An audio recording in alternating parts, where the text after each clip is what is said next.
Hello, everyone. My name is Stefan Lukas, and on behalf of Tobias Langlutz and Joachim Jorge, we, as general chairs, we all would like to welcome you to IEEE VR 2022.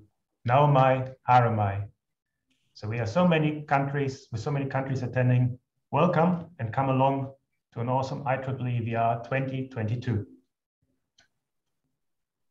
A journey of more than 2 years. Well, more than 2 years ago, I moved to New Zealand, and then we are basically, just after arriving here, we embarked on this incredible journey. In October 2019, Rob Lindemann pondered the idea with me to host IEEE VR in 2022 in Christchurch. And we were really overwhelmed by the positive feedback of the New Zealand community, academic community, colleagues in Auckland, Wellington, and Dunedin, and also here in Christchurch supported us. And also Tourism New Zealand and Christchurch and that supported us. So we decided to submit the proposal in December 2019 to the IEEE VR Steering Committee. And then we were invited in March 2020 to present our bid at the IEEE VR conference that was supposed to happen in Atlanta. Unfortunately, and we all know, a lot of things have happened since then. What a time. Anyways, IEEE VR 20 was the first fully online virtual conference, and it was a great success.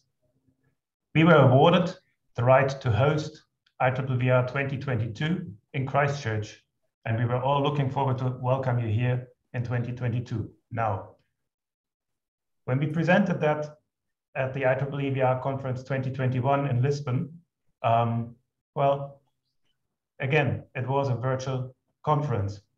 And Joachim and his team have done a really great job to make this virtual conference happen as well. So,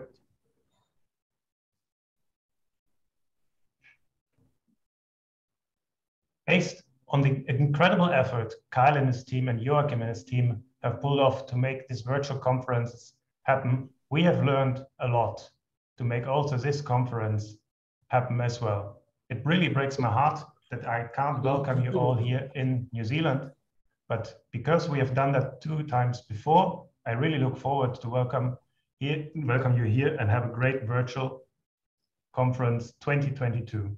Let's all cheer to a great VR 2022 in Christchurch.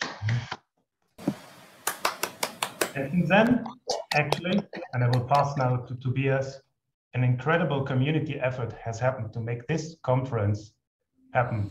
And it has taken really more than 2 years. So yeah, good morning, welcome, and Morena also from my side.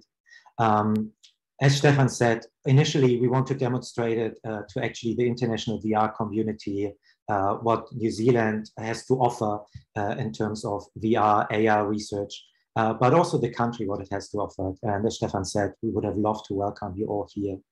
But what was initially supposed as a demonstration of actually the New Zealand and Australia Pacific community turned into an incredible demonstration of the international research community. So I just want to highlight again how many people were involved in making this conference a success. As many of you have realized over the last couple of years, IEEE VR grew to a massive size. So we now have over 70 chairs who were working over a year, many of them for 2 years, and actually often continuing from VR 21, and they continued in 22 to make this a success. We have over 160 members of the International Program Committee who reviewed papers and worked tremendously. Overall, we had over 600 individual reviewers. We had tons of meetings, often in a very inconvenient time to make this a success. And you see here one of the screenshots of an all-hands meeting, which was happening earlier last year or late last year. And we had many of them. And I just want to acknowledge the voluntary effort and time that was brought up by the community. Yeah, as maybe one sign of the positive craziness we are all up to in Discord that we not just use to run the conference, but also to organize the conference. We have yesterday night over 9,000 Discord messages, and most of them were by organizers trying to arrange the conference. As of the weekend, we had over 1,000 participants, and there's still new registrations coming in from over 44 countries. And I want to emphasize, because from at least my knowledge, it's the first, given the current circumstances, we encouraged satellite events. And while I know that several people tried it to organize satellite events, I'm very, very happy that we managed at the end to have 3 satellite events, so physical events in Bogota in Colombia, and Davidson in the US, and in Melbourne, Australia. So good morning, good evening, or great day to Bogota, Davidson, and Melbourne. We are really happy to have you here, and I hope you can join the physical conference. Yeah.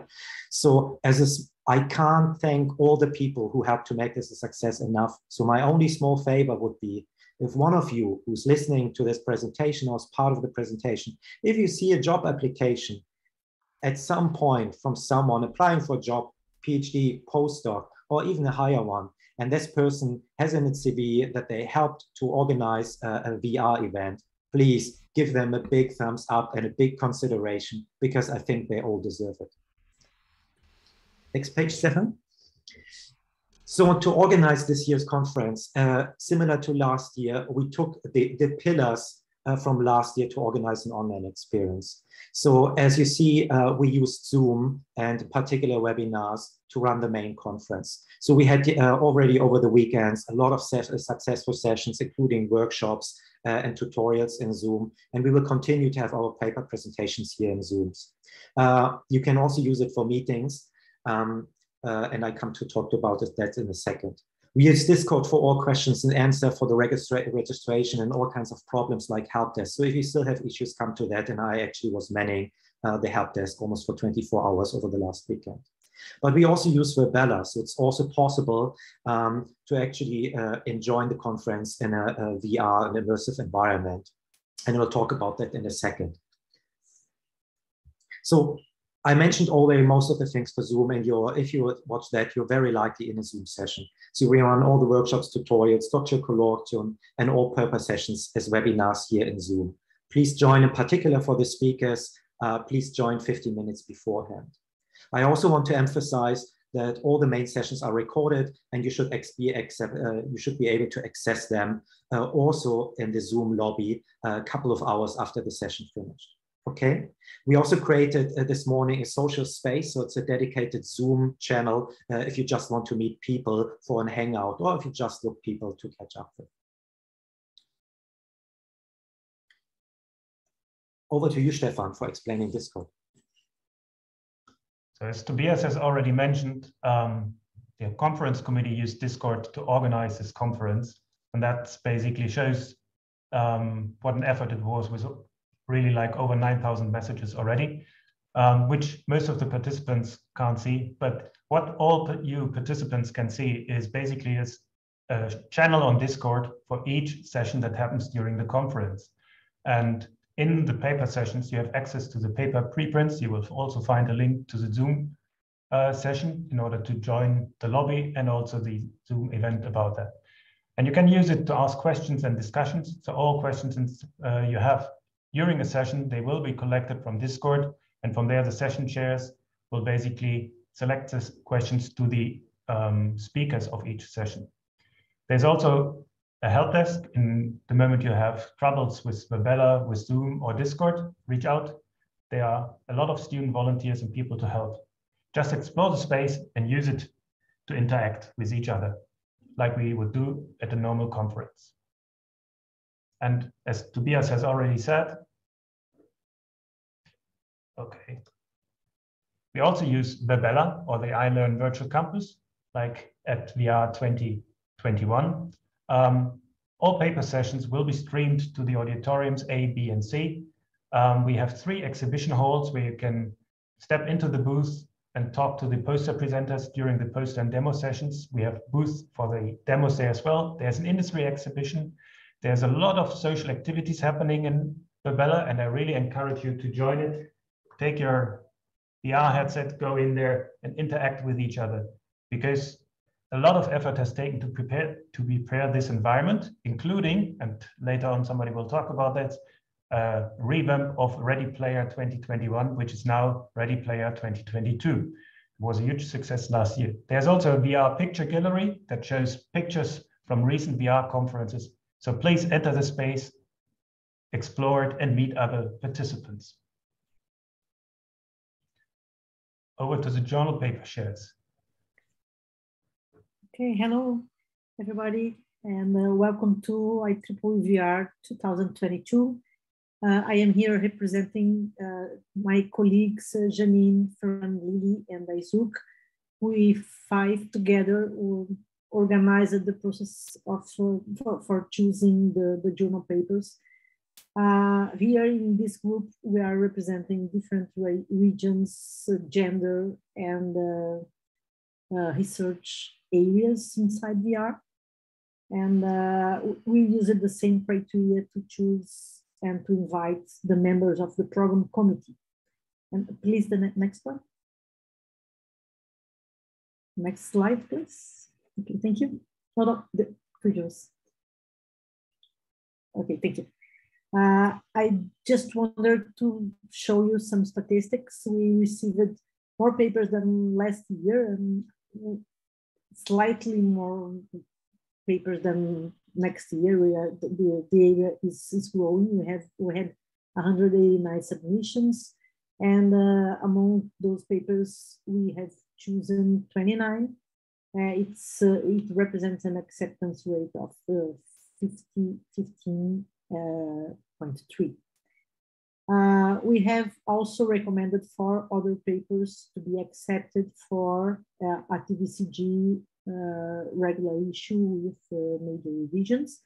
And we have here also 12 papers previously published in TVCG, and those papers were invited to present here, to be presented at the conference.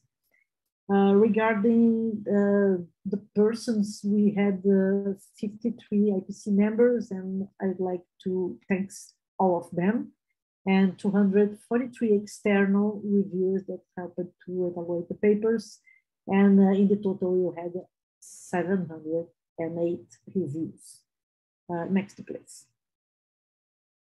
I also would like to explain you a little bit how the process we use it to select the papers. And in this way, we followed the same criteria used for the TVCG regular papers. And this was a 2 rounds process.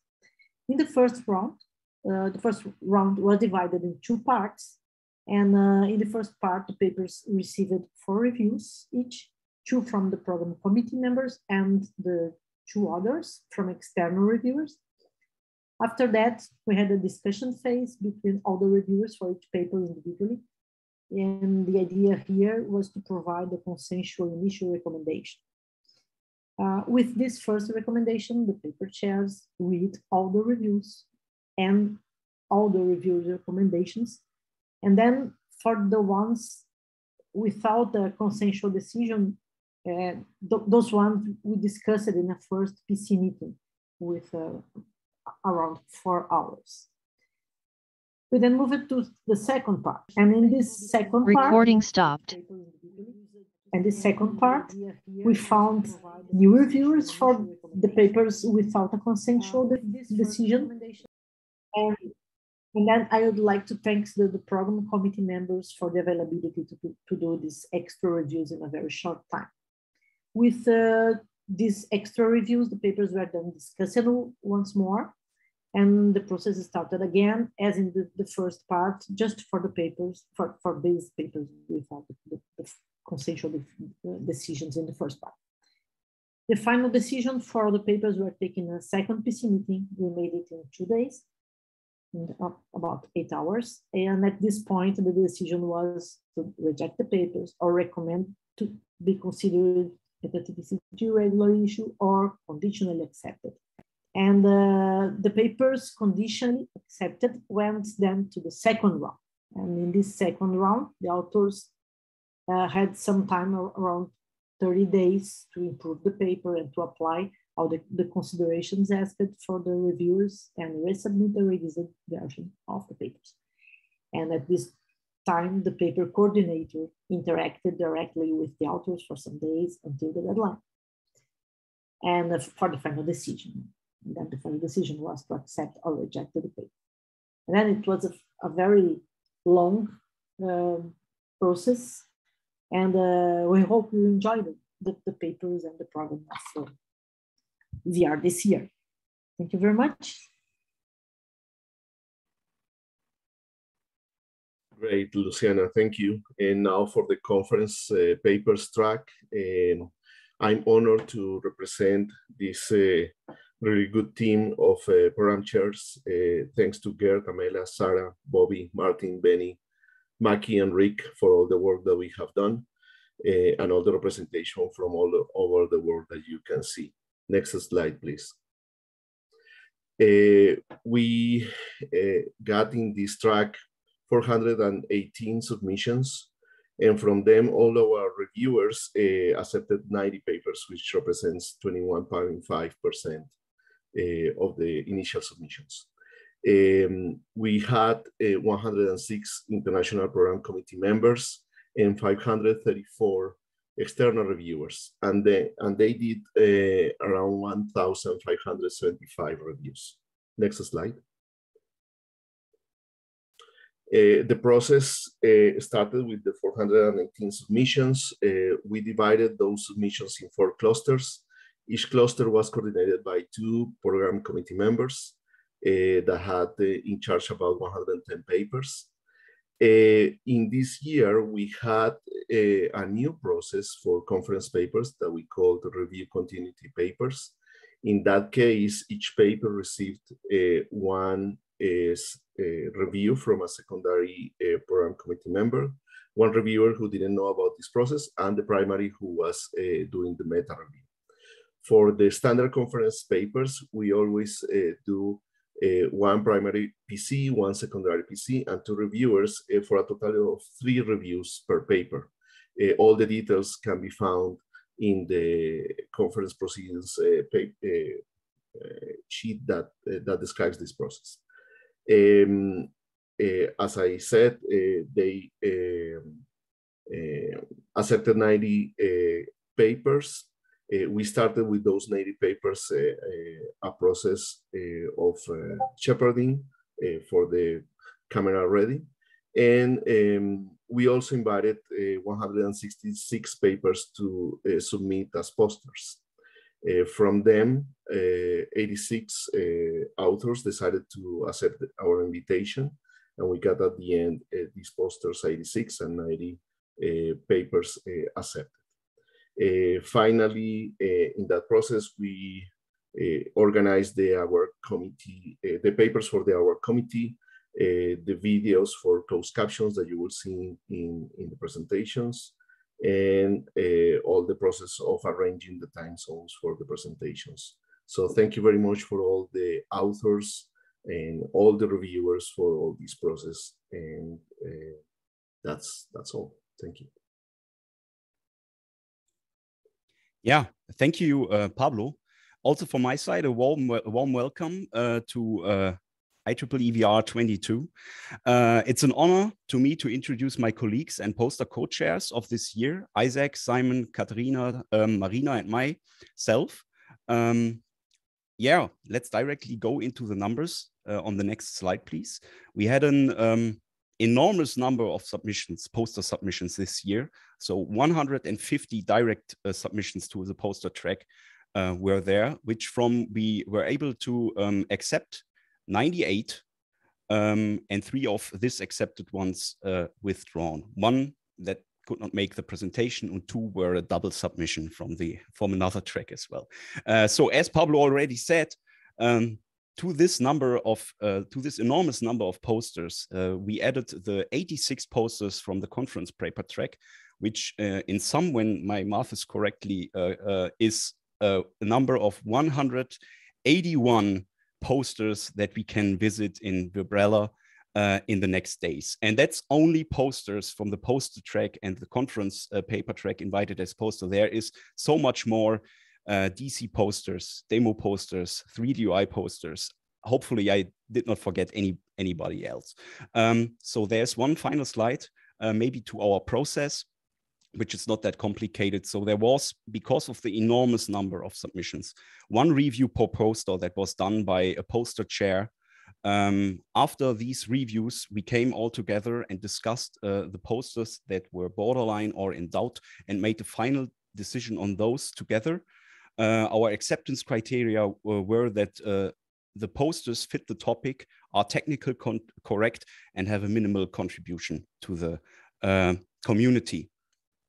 So that's all for the numbers. I invite you to join all the poster sessions. There will 3 sessions, every day 1 session, and please visit all of them because every session has only a part of all this great posters, of this great number of posters, large number of posters. So visit the poster session every day. There will be always something new and something important and interesting. So that's from the posters. Thank you. Hello, everybody. Welcome to IEEE VR. I'm Ayush. I am in California, and then here are my other 3 demo chairs. We have Arindam, who was in Australia, Alex in Florida, and Vinoba in UK, London. We had a very fun time organizing meetings to discuss the demos. Next slide, please. We had a total of 19 submissions. Since demos are always hard in virtual conferences, I really appreciate everybody who submitted a demo. And we were able to accept 14 demos based on relevance to the conference, obviously, and also research potential. And here are a quick glimpse into what you can expect. There are some really cool demos, so be sure to check all of them out, ask some really hard questions, and give them a thumbs up. Next slide.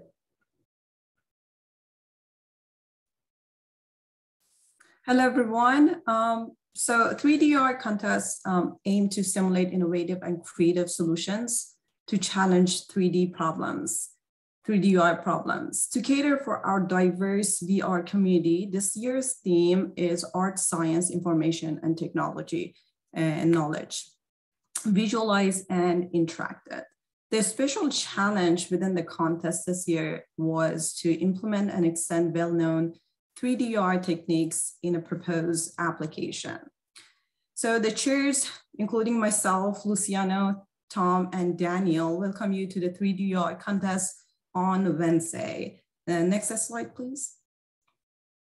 We have 11 highly qualified and interesting contestants from around the world presenting their work. The 3DR contest projects will be presented on Wednesday at 7:30 in a fast-forward teaser format and will be fully presented on the same day at 9:30 in Hall A.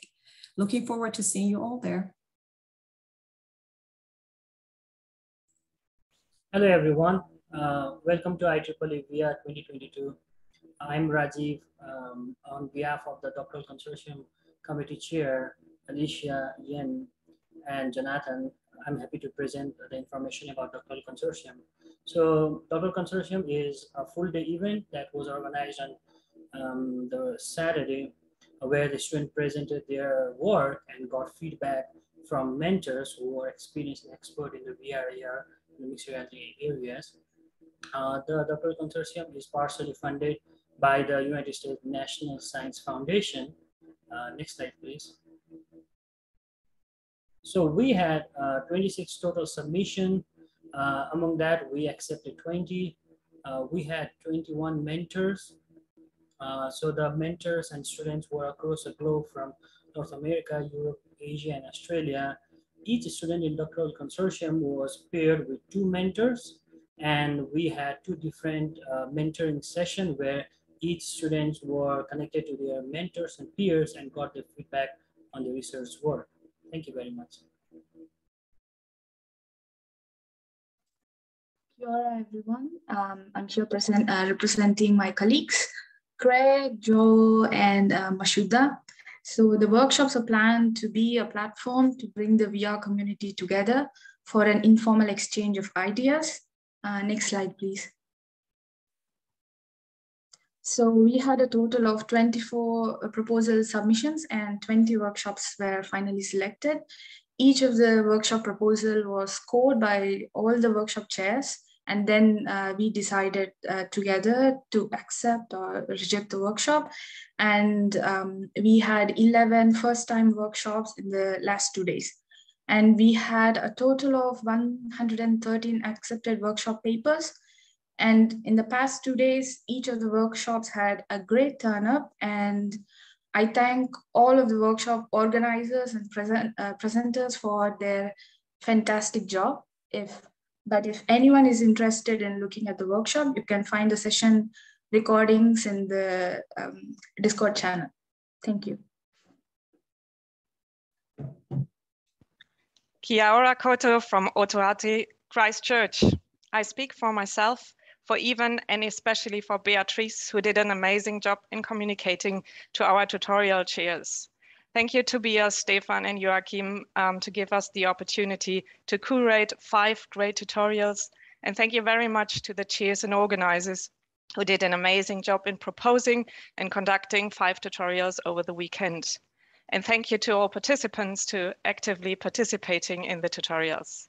I wish you all inspiring conference days upcoming. Thank you. Kia ora. Hi, everyone. Welcome to IEEE VR. I'm here representing the Diversity, Inclusion, and Accessibility Committee, and I'm speaking on behalf of my colleagues, Rory, Tonya, and Katarina. Based on some of the work that we started last year at IEEE VR 2021, we continued some of our programs to support participants in attending the conference and then also networking while at the conference. So first up, for scholarship programs, we had the latest iterations of our diversity awards in our Bridge to VR program. Diversity is meant to include people from groups who are typically underrepresented at VR. This could include groups like women, people of color, or people from regions that are typically not present at the conference. We extended 18 of these scholarships, including 4 scholarships to authors of full papers. In addition to these awards, we also awarded 13 scholarships to outstanding undergraduate students who showed an interest in pursuing virtual reality research. Based on these 2 programs, some of the overall demographics, we supported registration for 15 women, 17 people of color, and 15 individuals from countries traditionally underrepresented at VR, as well as 21 first-time attendees. So that part has largely concluded. Now our focus will be on supporting the mentorship program. So far we have 73 participants, 64 of whom are mentees, so people looking to receive mentorship on attending the conference, as well as 15 mentors providing that mentorship. The diversity committee really wants to thank these mentors for spending their time with the mentees at the conference and supporting them, many of whom are first-time attendees as well. We have 53 first-time attendees in the mentee or in the mentorship program rather. So thank you again for your support in this work. And if you want to reach out to anyone in the mentorship program or in the Bridge to VR, I really highly encourage you to reach out on the 2 channels in Discord that are available. Thank you and have a great conference. So next we will talk about the steering committee. This is Ed Swan. I am the chair of the steering committee. The steering committee has the following tasks. We work with the conference committee and the visualization and graphics technical committee. We choose the conference locations and the general chairs for the conference. We also choose the journal program chairs and the conference program chairs. And we engage in long-term and strategic planning for the conference. So at this time of the year, we announce a call for bids to host future VR conferences. And those who are interested in considering that need to send a 1-page brief statement of interest by email to me at this email address. There is a message from the steering committee in the front matter of the conference proceedings, and that message has more information about the format of what should be in this 1-page statement of interest. And also in this message is additional information about what we consider when choosing future conference hosts. For the program chairs, we use a data-driven process that it's a compiled record of the activities of people who have served on the conference committee, as well as publications. The steering committee members are listed below. We serve 6- to 7-year terms, and new members to replace those who are rotating off the steering committee are selected from a similar data-driven process. Next slide, please. So I also wish to mention the Visualization and Graphics Technical Committee elections. So the Visualization and Graphics Technical Community organizes IEEE VR, our sister conference, IEEE ISMAR, as well as the visualization themed conferences that are also listed. And I want to encourage all committee members to vote in the VGTC elections. A new VGTC chair was chosen a few months ago, and new elections are going to be held in the coming several months to choose members at large and other members. Historically, VGTC has been dominated by the visualization field. So the more community members from our communities that stand for these roles, and the more we vote, then the more VGTC will have representation from our community, and the more VGTC will understand the needs of the mixed reality community. So voting is always online, and to vote, it's a little bit technical, but you must be an IEEE Computer Society member. It's not enough to be an IEEE member, you must be a Computer Society member. Voting requires an IEEE login account, and even if you're in the Computer Society but not a full IEEE member, you can still get an IEEE account. A final complication, which I hope stops at some point, is that if you are just an IEEE member, you can still vote, but your vote doesn't count. Hopefully that will be fixed soon. So please vote, and we will have representation on VGTC. Thank you.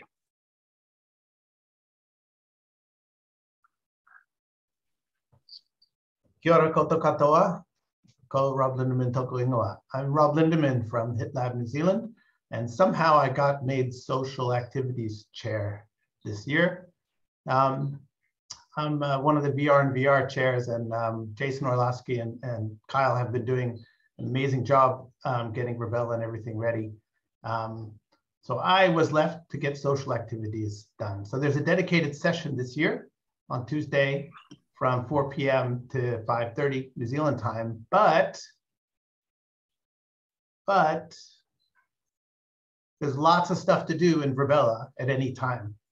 So there's powerboat racing, there's powerboat pleasure, driving around, there's a 3-on-3 soccer field, there's a cross-country course that we set up so you can run with your friends, there's some stair running. We're going to do some flash mobs this year, so that was a big hit last year. Anytime you want to do virtual drinks and dancing, there's a couple places for that. And I've started setting up a gallery called Gogo's Galleries, and you can see some old pictures. There's a speed dating session that Joachim is leading on Tuesday. And James Holiday is back again this year to lead the Ready Player 22, and this can be done anytime. But it starts just after the keynote today at 11 so that everybody can enjoy the keynote. We're delaying the start of the game. Next slide, please. We're very happy again this year that thanks to David Lipke that NVIDIA is donating the prize, which is going to be a very nice new graphics card. The model is TBD right now, but this QR code, you'll see them around Rebella, will eventually be live. Right now, it takes you to a placeholder page. So if you want to play the game in Rebella, I encourage you to go in. The puzzles are a little bit more inclusive this year. And anyway, I will leave it there. And here's to a really great conference. And I hope you guys can spend good time in Rebella. Kia ora.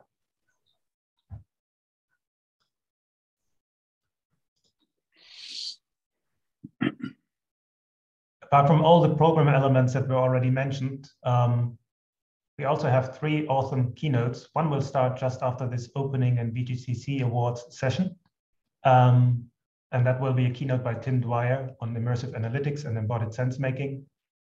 On Tuesday, we have another keynote by Alicia Staples on making business with mixed reality. The story of Staples VR, a very successful company in the mixed reality field here in New Zealand.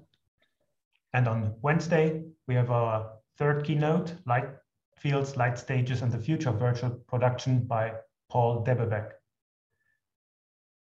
So this brings us slowly to the end of the first part of this opening sessions. This is a moment where I would like to thank our sponsors, our diamond sponsor, Virbela, our gold sponsors, Christchurch and that, the Immersive Learning Research Network, iLearn, and the University of Canterbury that sponsored the conference as a gold sponsor. I also would like to thank our silver sponsor, Qualcomm, and our bronze sponsor, the HIT Lab here in New Zealand, and the Applied Immersive Gaming Initiative, AIGI. Finally, I would like to thank all our supporters, the ARRIVE network of the Australasian researchers in interactive and virtual environments, the Multimodal Technologies Interaction Journal, NSF for sponsoring the doctoral colloquium, NVIDIA, as Rob already mentioned, Pico, that will be revealed later, but is also one of our supporters, and the Excel Bootcamp. So thank you very much. I would like now to hand over to the second part of the opening to Henry Fuchs on presenting the Vgtc Awards. Thank you, Stefan. Let me see if I can share. I need to stop sharing. The floor is yours, Henry. I will try to share my slides, but I get advanced sharing options. Don't press the arrow, press just the big one, the green button only. Here we go. So can you see my slides? Yes, we do. Great. So welcome to the second half of the opening session. We are in for a treat because there is this year a major expansion of the VR Awards program.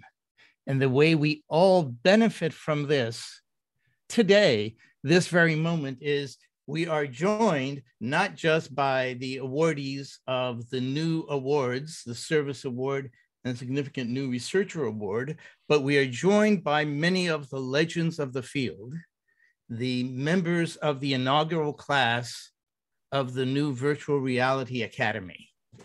I can barely contain my excitement. I don't think I have seen so many legends of our field together at one time in one place.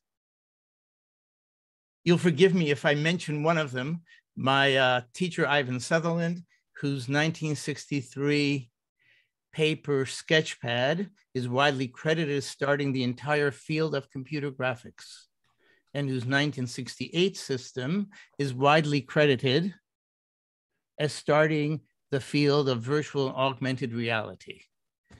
As a personal note, I read the paper as an undergraduate, a head-mounted three-dimensional display, and it has been an inspiration from day one to the current day. So welcome, Ivan, and welcome all the other legends of the field.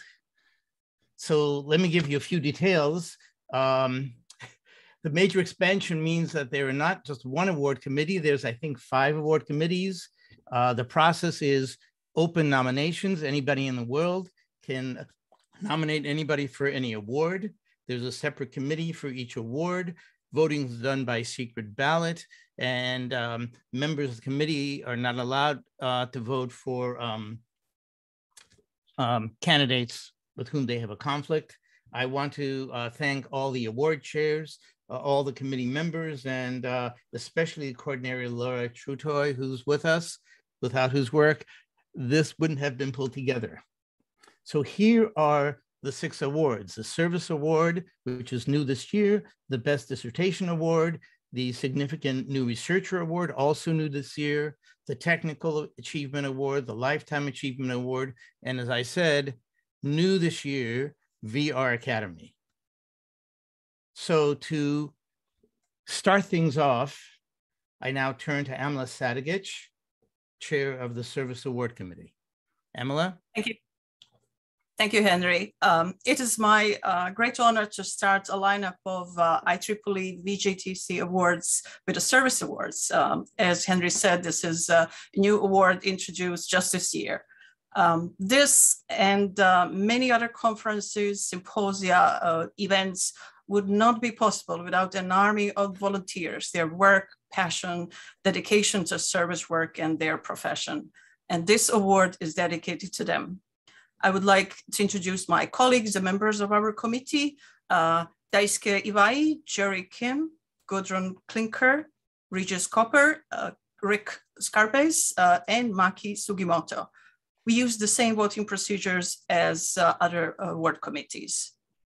And now it is my pleasure to announce the winner of the first ever IEEE Vgtc Service Awards, Professor Kyoshi Kiakawa. So let me say a few words about this award. Award is given in recognition of over a decade of dedication, support, and service contribution to VIR academic community in a number of roles, operation capacity, and leadership roles. I will mention only a few of them. He was the general chair for IEEE VR conference held in 2019, 2021, member of VR ISMAR steering committees, program chair and committee conference chair for VR ISMAR and 3D UI, ISMAR financial chair, member of VR doctoral consortium, workshop chair, member of several paper award committees, and tireless reviewer on numerous papers submitted to all those events. Congratulations, Kyoshi. Would you be so kind to say a few words? All right, thank you. It is my tremendous honor to receive the memorable first IEEE Vgtc Virtual Reality Service Award.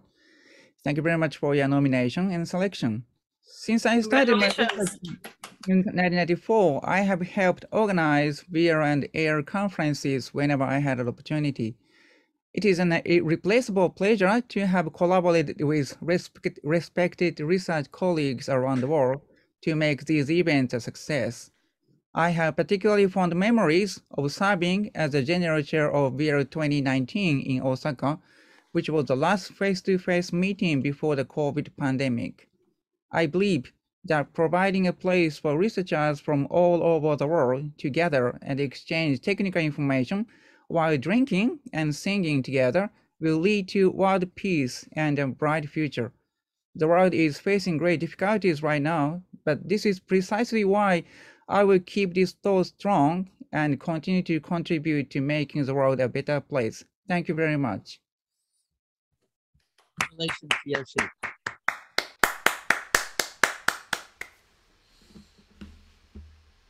Next, we turn to Doug Bobin, Chair of the Dissertation Awards Committee. Thanks very much, Henry. Greetings, everyone. Welcome to the conference, and it's my pleasure and honor to present the Virtual Reality Best Dissertation Award. And actually this year we are presenting 2 awards. There are some technical reasons behind that, which I'll tell you if you catch me offline, but we're presenting both the 2021 and 2022 awards today. Dissertations that were defended in years 2019 and 2020 were eligible for these awards, and we had this open nomination process that Henry mentioned. We got 16 really outstanding nominations this year. It was very hard to separate them and choose between them, but my committee members, who I'll mention in a second, each reviewed three dissertations. So every dissertation got 3 reviews and 3 ratings from non-conflicted committee members.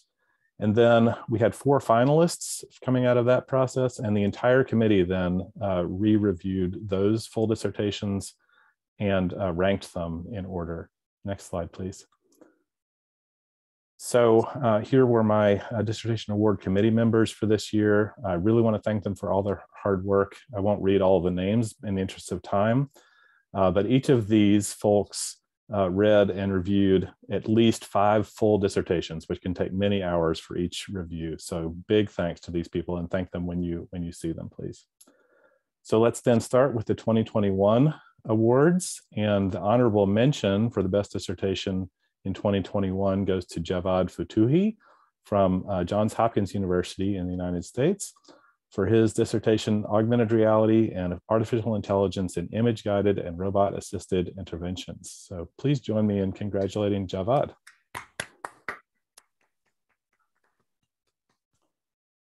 And turning to the winner of the Best Dissertation Award in Virtual Reality for 2021, we have Mayra Dinaji Barrera Machuca, who graduated from Simon Fraser University in Canada for her dissertation Towards More Accurate Immersive 3D Sketching. So congratulations, Mayra, and we've invited her to say a few words and explain a little bit about her work. Yeah, thanks, Luke.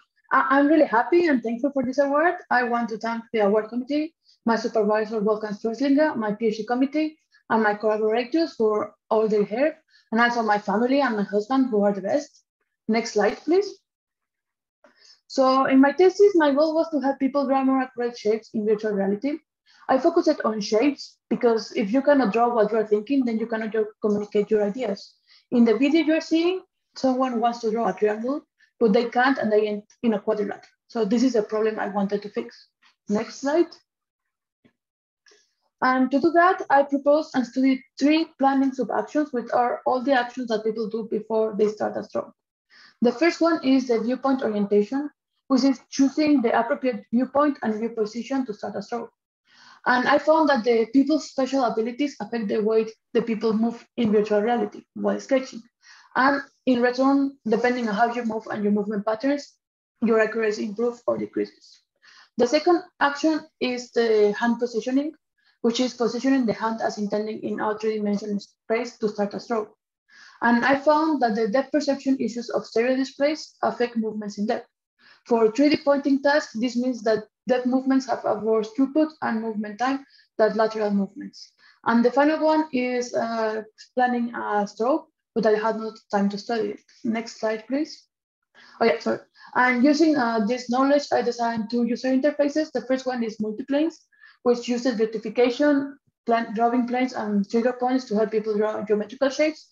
And the second one is smart 3D guides, which uses reference frames inside the virtual environment to help people plan their strokes. If you want to know more about my current and past research, please visit my info. The QR code is there, or just catch me during the conference. Thanks. Congratulations, Maya. Thank you, Myra. Thank you. Congratulations again. So moving on now to the 2022 awards. We also have an honorable mention and a winner. So the Best Dissertation Honorable Mention in Virtual Reality for 2022 goes to Katharina Kreusel from the Technical University of Vienna in Austria.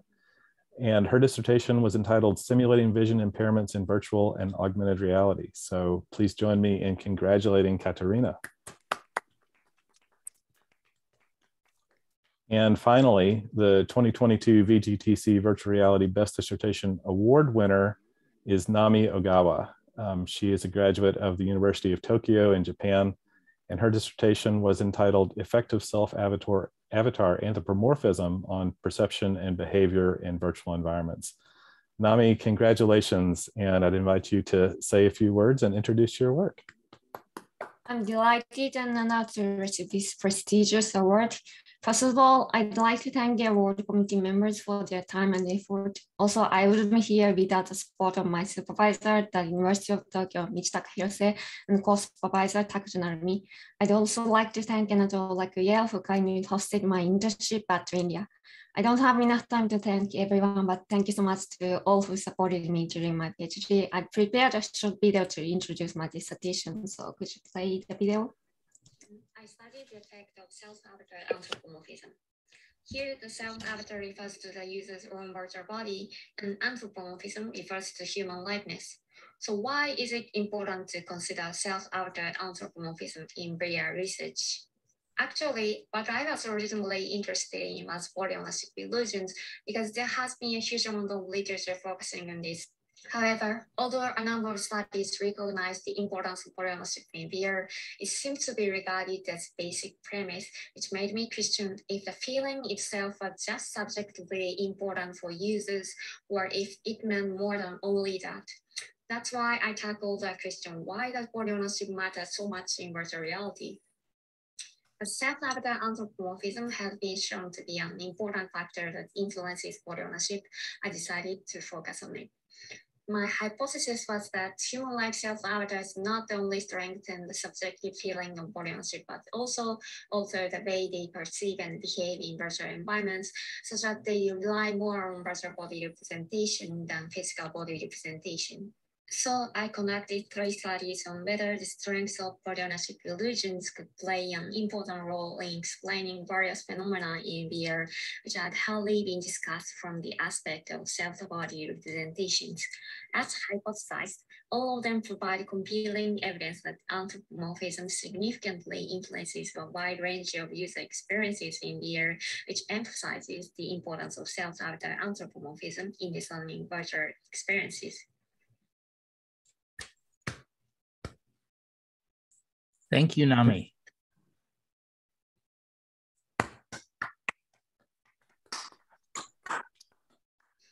In my dissertation.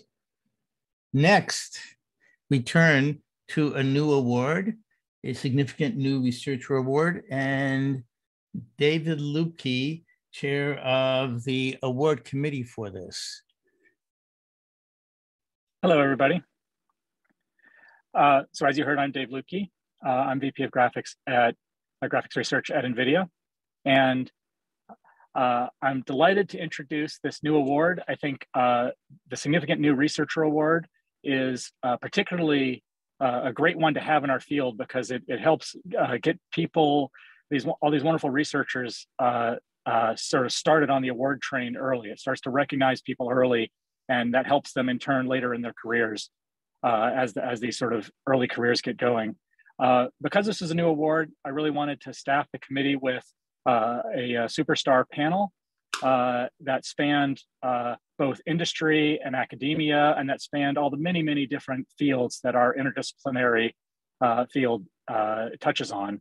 So our panelists, as you see, are Professor Ikta Jain from Florida, Dr. Doug Landman at Meta Reality Labs Research, Professor Ryan McMahon at University of Central Florida, Dr. Anjal Patney at NVIDIA Research, Dr. Yasser Sheikh at Meta Reality Labs, I believe also with an appointment at Carnegie Mellon, and Professor Frank Steinecke at University of Hamburg, Germany. And between this group, we span everything from display technology to socially responsible computing in VR and AR, to presence and embodiment, perception and rendering, computer vision and human avatars. So we really wanted to sort of cover our bases. Next slide, please. I'd like to make sure I thank the committee members for their service. This is quite a difficult topic. We had a lot of amazing candidates, and I'm delighted to recognize Mar Gonzalez Franco for this award as the inaugural Significant New Researcher Award winner. Mar stood out among an incredibly crowded field of incredibly talented researchers for her research and instrument leadership, as you see, in the field of virtual reality and spatial computing. Like the field itself, like the committee, like the interdisciplinary nature of it, her work itself spans academia and industrial research and has provided all kinds of new insights on how people behave and perceive things like avatars, haptics, multisensory signals, and we've invited her to say a few words about her research. Madhur. Thank you for the award. I'm super happy. Of course, I wouldn't be here without the many people who have helped me. So I hope I can help more people to get this award next. I don't want to forget Mel Slater, of course, my PhD advisor with whom I started evaluating avatars, and most of my work with embodiment started in his lab. I wanted to highlight just a couple of things that I've done on avatar studies that span from embodiment. 2 years ago, we also explored this self-avatar follower effect, things that have to do with motor control, things that have to do with whether people really are answering questionnaires or having an electrophysiological response to, for example, having their avatar attacked with a knife. We later found that this type of physiological responses actually correlate very nicely with questionnaires. So we have proposed questionnaires also with Professor Tabitha Beck. Then I work also on the self-identification of avatars. There were some papers in IEEE VR a couple of years back, and also with EEG. And I also move into behavior because how we perceive the world will change how we behave. And that's also a very important branch of avatar studies. And we did some studies on obedience to authority, replicating the Milgram experiments inside VR, which are very interesting. And I think it's also a very good way of seeing applications of avatars in social dilemmas, in other areas of social psychology, etc. Can we go to the next slide? Then there is another part that I've been very interested on is in augmenting the virtual reality experience to be able to touch virtual objects. If you click on the middle one, we'll have a video going. So we're trying to deliver this type of, oh, well, we have this very strong visual sensory information and sensory experience. Can we deliver the same with the haptic experience, right? And things like grabbing an object or being able to touch it. So I've been building together with my team here at Microsoft Research a series of tools and devices and prototypes that will allow you to do this type of experiences. And we're also trying to find fundamental insights from here and end up publishing in high impact journals like Science or Nature Communications. Can we go to the next slide? And then another thing that I found is that many people want to work with VR, but they don't have assets or the way to do it. So I've been releasing a lot of open sourcing, starting from libraries for avatars, then libraries to animate those avatars. And just in this year in the IEEE VR workshop on open sourcing that I co-organized, we released the headbox for facial animation. And another area of open sourcing is also surveying what's out there. And that for example, has taken the view of the locomotion bolt. And last year, we also organized a workshop on locomotion in IEEE VR. So I'm trying to create communities around topics that I also see are complicated and, you know, one person cannot do them all. And I think many people can start working more in these areas. So thank you, everyone. And I hope you hear more of me in the future. Thank you, Ara. Congratulations.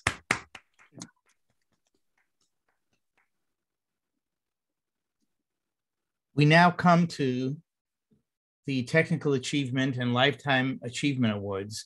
These are the original awards in the VR community. And we turn to Vicky Interrante, Chair of the Award Committee.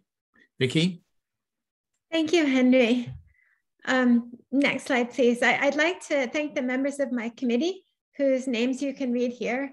With Henry's guidance, I tried hard to assemble a diverse group representing a wide range of expertise across the fields of virtual and augmented reality and 3D user interaction, including some previous award winners and also others, junior people and senior people from all parts of the world. Next slide, please. So thanks to the efforts of my committee, I'm pleased to be able to introduce the 2022 IEEE Vgtc Virtual Reality Technical Achievement Award winner, Kyoshi Kiakawa. Dr. Kiakawa received his PhD in 1998 from the Nara Institute of Science and Technology.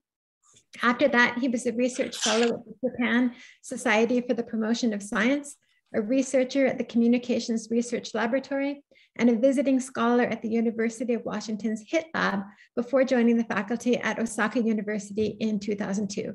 15 years later, he assumed his current position as a full professor at the Nara Institute of Science and Technology, where he currently leads the Cybernetics and Reality Engineering Laboratory.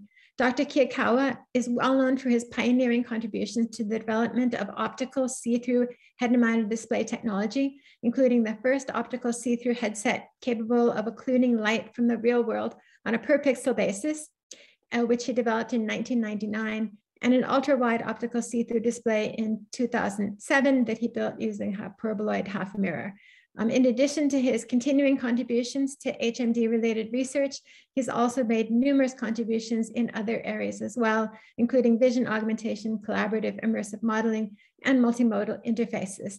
He's a fellow of the Virtual Reality Society of Japan, a winner of the Virtual Reality Society of Japan Outstanding Contribution Award. He's published over 370 papers in the fields of virtual and augmented reality, given more than 100 keynote and invited talks, and won dozens of scientific awards, now including the IEEE Vgtc Virtual Reality Technical Achievement Award. Kyoshi.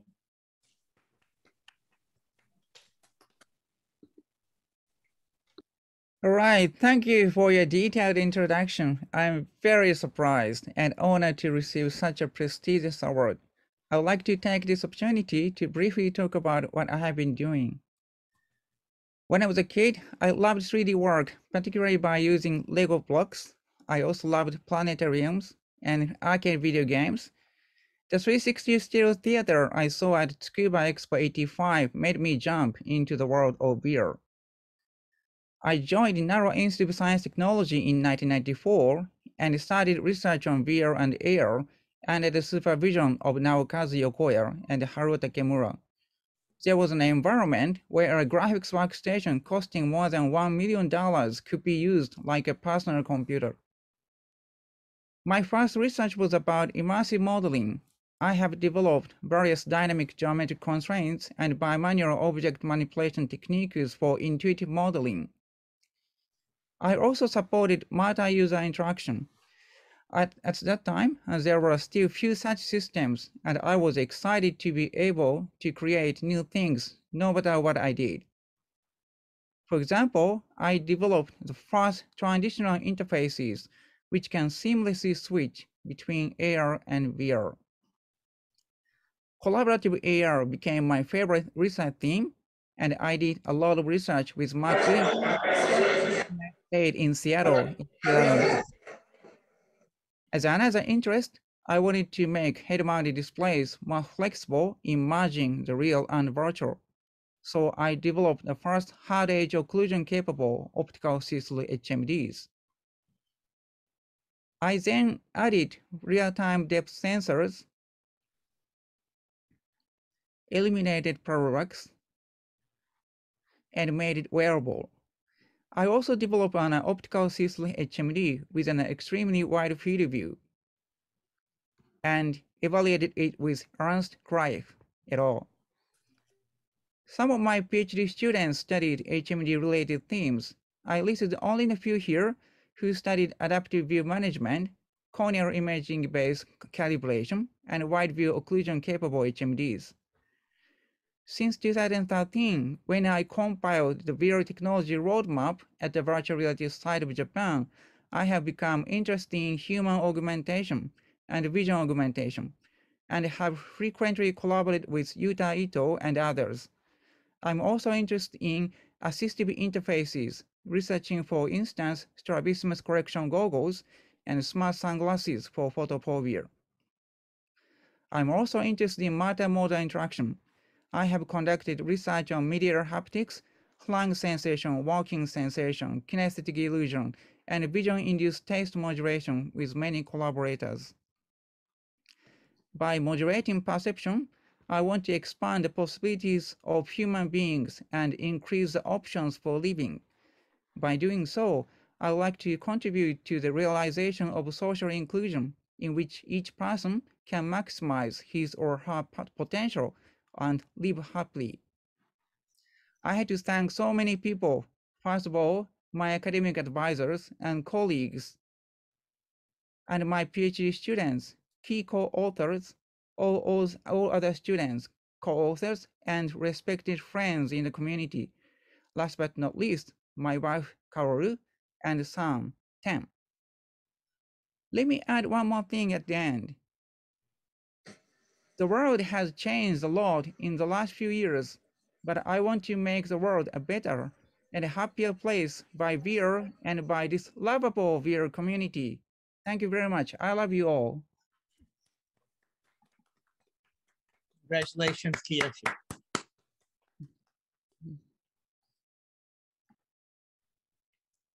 Vicky.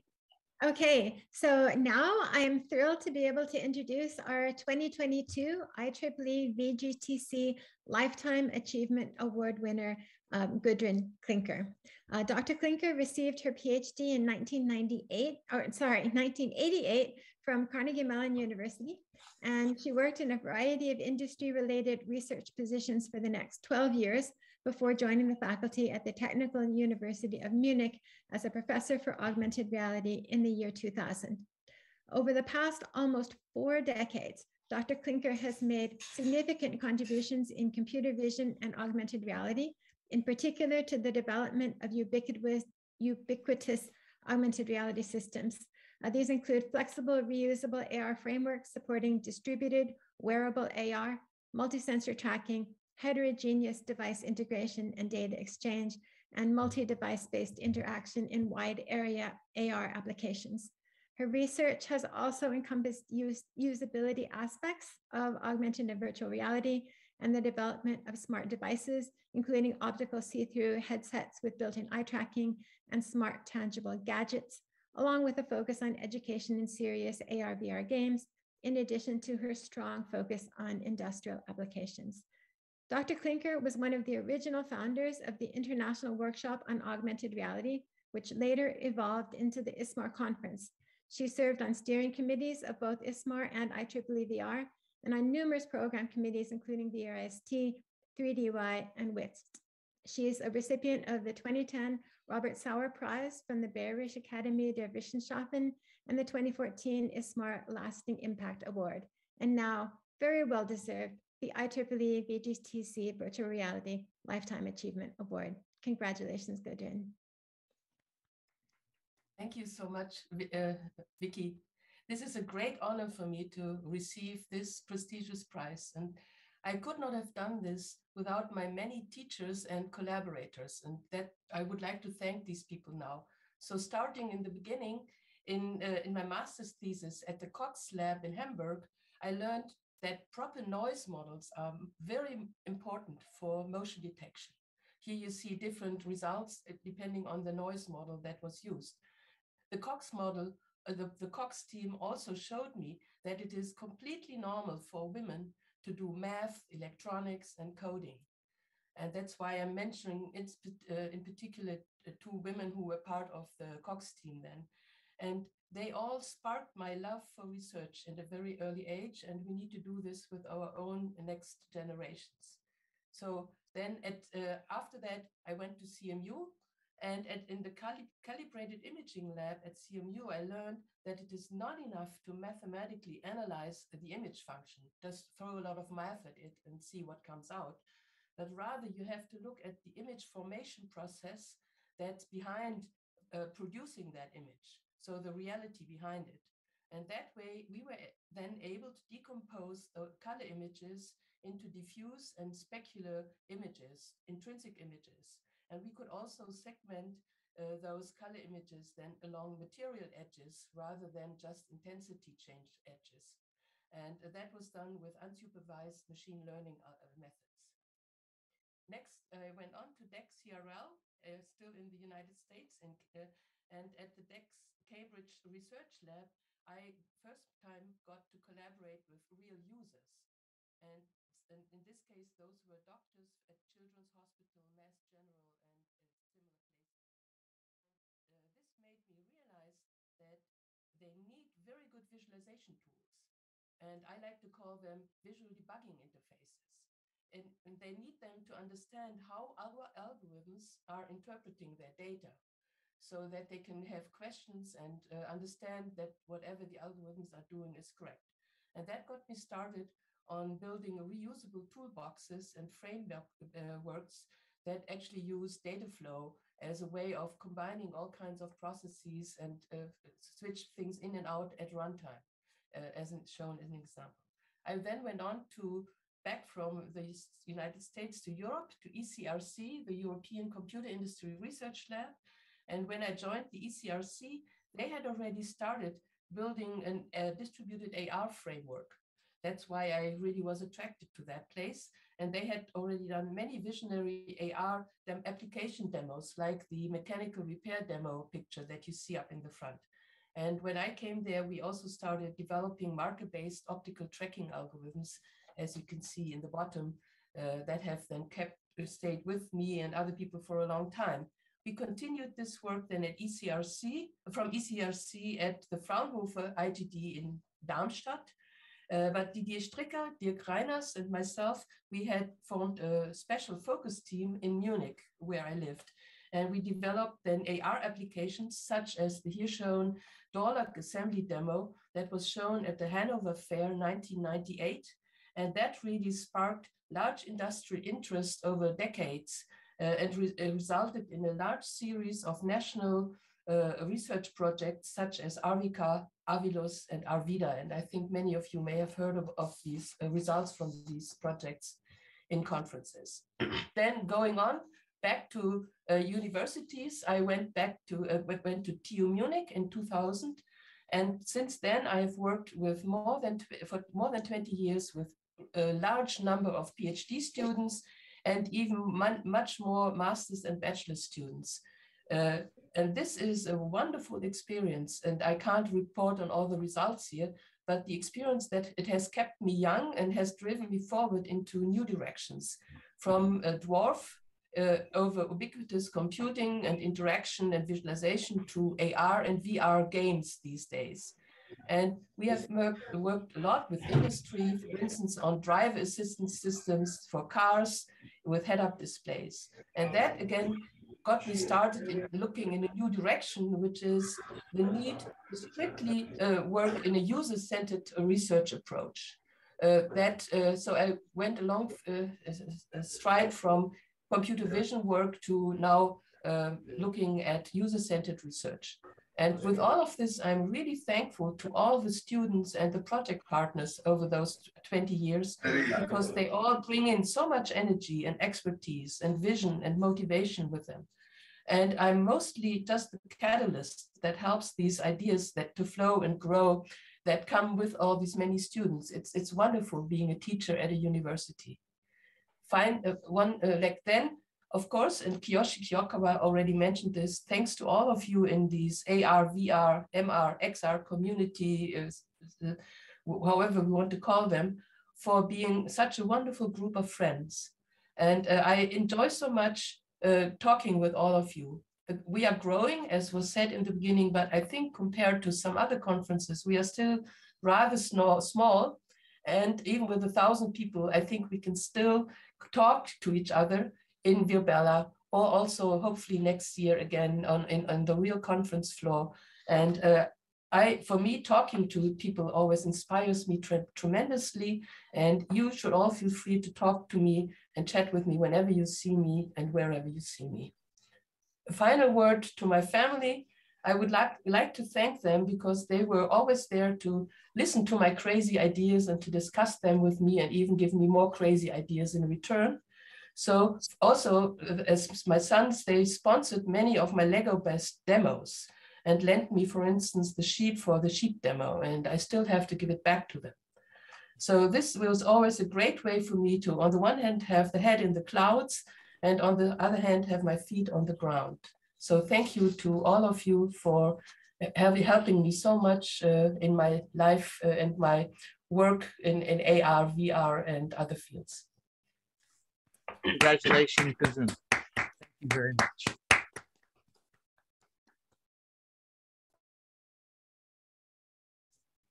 We turn to the final awards. As we've all said already, this is a particularly special treat because today we inaugurate the IEEE VGTC Virtual Reality Academy. And for this, I turn to Steve Feiner, Chair of the Awards Committee. Steve? Thank you very much, Henry. Can I have the next slide, please? So first, I'd like to thank the Awards Committee members. There are 6 voting members. I'm the non-voting chair. The voting members are Mark Billinghurst of the University of Auckland, New Zealand, and University of South Australia, Carolina Cruz-Nera of University of Central Florida, Michitaka Hirose of University of Tokyo, Ming Lin, University of Maryland, Dieter Schmalzstieg of Graz University of Technology, and Kay Stanny of Design Interactive. Next slide, please. So a little bit about the history and process. The Academy was, as Henry has mentioned, established this year. The criteria for the Virtual Reality Academy are the same as those for the Visualization Academy of the VGTC. Cumulative and momentous contributions to research and development, broader influence on the field, the community, on the work of others, significant service and/or active participation in the community, at least one of the above, not necessarily all. And as well, important last bullet there, the VGTC decided, the committee, that is to say, decided that awardees of all the past and present VR Lifetime Achievement and Technical Achievement Awards would be included. And I need to say that because you'll see when we get to the list of names that are, in fact, all of the members of the committee, and myself included, are among the folks who are joining the Academy. We did not vote ourselves in. That was the VGTC committee decision. So a bit about the process. As I mentioned, 6 voting members. I did not vote myself. Voting was entirely done by secret ballot. Members were ineligible to vote for any nominees with whom they were conflicted. They sent their votes to 2 external talliers at 2 different institutions. The talliers communicated with each other, made sure that they actually had the same counts, and returned anonymized results back to the committee. So at this point, what I'd like to do is to go through the list of the recipients of the VR Lifetime Achievement and Technical Achievement Awards, all of whom from the very beginning have been made members of the Academy. And in fact, there's one more person who did not receive one of those awards, but who in 1996 received the very first award that our conference gave, and that is Ivan Sutherland, who of course literally created our field out of whole cloth, developed the first VR and AR system, including a 6 degree of freedom tracked stereoscopic headset and all of the underlying concepts, hardware and software together with his students. So thank you very much for making it possible for all of us to actually be here and be doing research in this wonderful field. Next slide, please. And I think it would be great if, as soon as I finish reading one of the slides, instead of me having to say next, just go to the next one after I'm done reading. Okay, so now the first 2005 recipient of the Lifetime Achievement, then called Career Award, Mel Slater, for lifetime contributions to VR and AR, including pioneering research on presence in VR and its application to psychotherapy. Welcome, Mel. Mark Bolas for lifetime contributions to the design and commercialization of VR displays, systems, and applications. Congratulations. Larry Hodges for seminal contributions to clinical VR, including the development and evaluation of virtual environments for treating phobias and PTSD. Congratulations, Larry. Kay Stanny for seminal technical achievements in VR and AR, including research on VR sickness and multimodal HCI. Suzuma Tachi for seminal contributions to teleexistence, VR, haptics, and AR. He sends his love but couldn't come. Carolina Cruz-Nera, Tom DeFonte, and Dan Sandine for development of the CAVE automatic virtual environment. Welcome, Dan.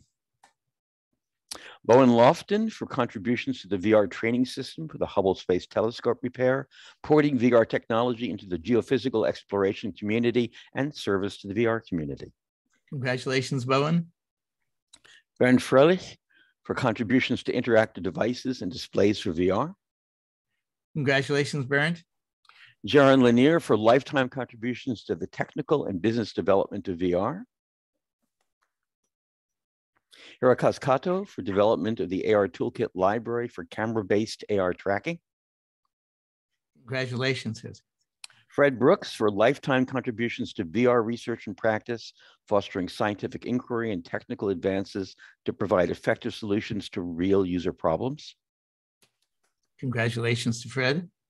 Ming Lin for seminal contributions in interactive physics-based interaction and simulation for VR. Congratulations to Ming. Larry Rosenblum for contributions to VR AR research and systems, leadership in developing the ONR mobile AR program, and service to the community. Congratulations, Larry. Dieter Schmalstieg for seminal contributions to AR, including collaborative AR and handheld AR. Congratulations, Dieter. Henry Fuchs for lifetime contributions to research and practice in VR and AR, telepresence, and medical applications. And I'll say congratulations, Henry, since he's not going to say that. Mark Billinghurst for lifetime contributions to HCI for AR and VR, including AR tracking, collaborative AR, mobile AR advertising, and AR enhanced books. Congratulations, Mark. Oh, and we should say Steve Feiner for lifetime contributions to AR and VR, including mobile AR. Oh, I love that. Automatic design and layout and applications to task assistance and navigations. Congratulations, Steve. Thank you, Henry. Doug Bowman for significantly advancing knowledge in 3D UIs and VR, profoundly influencing how these systems are characterized and designed. Congratulations, Doug. Michitaka Hirose for lifetime contributions to research and practice in immersive VR, 3D UIs, and cultural VR applications. Congratulations, Professor Hirose. Brendan Arib Michael Antonov Palmer-Lucky for turning headset VR into a consumer technology through Oculus and then Facebook. Amazing. Tom Furness for lifetime contributions in pioneering the development of VR and AR technology and applications in the military, academia, and industry. Congratulations, Tom. Anthony Steed for significantly advancing research, engineering, and applications of VR, including work on system architectures, body language, eye gaze, and low latency interaction. Congratulations, Anthony. Greg Berdia for lifetime contributions to research and practice in haptic feedback, tele-rehabilitation, and integrative virtual rehabilitation. Congratulations, Greg. Mike Zaida for fundamental work in VR networking, body tracking, and institutionalizing the application of VR. Congratulations, Michael. Greg Welch for contributions to human motion tracking into mixed reality applications in medicine and training. Congratulations, Greg. Anatole Lecuyer for research on brain-computer interfaces and pseudo-haptics using passive input devices in VR. Congratulations, Anatole. Vicky Interante for lifetime contributions to visualization and visual perception for AR and VR to create more effective experiences. Congratulations, Vicky. Jeremy Balanson for research in psychological effects of VR experiences to understand how VR changes behavior. Congratulations to Jeremy. Mary Whitten for lifetime contributions to the technologies, techniques, and theory that enable VR and AR systems and applications to better achieve their intended goals. Congratulations, Mary. Dave Lubke for research and leadership at the intersection of rendering algorithms, display technology, and human perception. David, I think, had to leave for a family event. Congratulations to Dave. Goodryn Klinker for lifetime contributions to the development of ubiquitous AR systems, including work on industrial applications and usability. Kudos to Goodryn. Kyoshi Kiakawa for pioneering research contributions in the development of advanced headset display systems, vision augmentation and assistive interfaces, immersive modeling, collaborative VR and AR, seamless transitional interfaces, and multimodal interfaces. Kudos to Kyoshi. And now for the inaugural class members who were elected by this year's Virtual Reality Academy Committee. Michael Abrosh for pioneering work in optimization of game programming and graphics, leadership and development of consoles and commercial VR headsets, and research into future VR technology. Fabulous. Thank you, Michael. Kurt Eckley for contributions to the architecture of 3D graphic systems and the design of 3D displays. Congratulations to Kurt. Ron Azuma for work on predictive tracking in AR and the development of AR experiences and displays. Congratulations, Ron. Sabine Kokia for pioneering work in interaction and haptics in VR. Congratulations to Sabine. Scott Fisher for pioneering work on VR for space operations, maintenance, and training, and VR as an artistic medium. Yeah, no, it's joining. They're all in there. Congratulations, Scott. Myron Kruger for pioneering work on unencumbered whole body interaction in projected VR. Congratulations to Myron. Brenda Laurel for pioneering work in the Games for Girls movement that diversified the gaming audience and the development of multi-person VR experiences. Congratulations to Brenda. Ben Locke for virtual human innovations in developing interpersonal skills, empowering team training, and promoting healthy behaviors and mental wellness. Kudos, Ben. Betty Moeller for significant advances in understanding distance underestimation in VR, as well as the perception of self-avatars. Congratulations, Betty. Kunshan Pan for lifetime achievements in image synthesis for AR and VR. Congratulations to Kunshan. Ramesh Raskar for pioneering work in spatial AR, combining cameras and projectors and advancing imaging, computer vision, and machine learning. Kudos to Ramesh.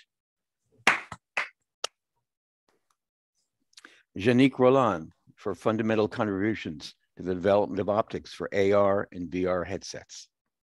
Wow, fabulous. And then finally, the list of all the people whose names I at least tried to pronounce correctly, both past recipients, current recipients of the Technical and Lifetime Achievement Awards, and the newly elected members elected by our committee. Thank you, Steve, and congratulations to all members of the VR Academy. You are what make this field. And it's so nice to see all of you here today. That concludes the award ceremony. Congratulations once again to all the awardees. Please nominate candidates for next year's awards. The URL is here, and come to the next session, which is the keynote by Tim Wire that will start momentarily. Thank you and goodbye.